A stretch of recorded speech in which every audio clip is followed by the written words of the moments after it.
First up, we're gonna get this garlic roasting. My oven's at 400. I'm just gonna drizzle this clove of garlic with a little bit of olive oil on top here. And what I'm gonna do with this is I'm gonna wrap it in foil, and that's gonna go in the oven to roast. I'm gonna set a timer for 40 minutes.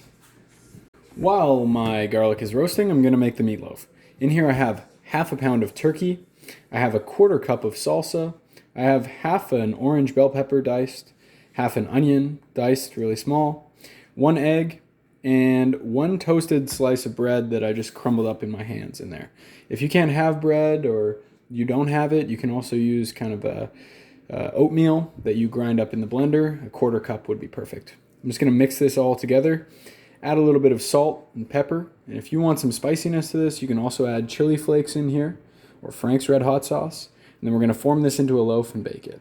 I went ahead and formed my turkey into a loaf here, just using my hands, and I'm gonna slip that into the oven. The timer's got about 35 minutes left, which would be perfect. Cut up a head of cauliflower into bite-sized pieces, and I'm gonna boil it in some salted water for 10 minutes while my turkey's finishing up there. I also can cut this with half potatoes if you like, or I can go straight cauliflower. I'm just gonna go ahead and boil this now for 10 minutes.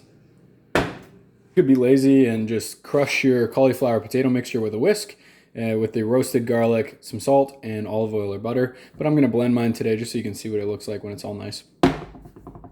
You have the creamy roasted garlic mash with your turkey meatloaf.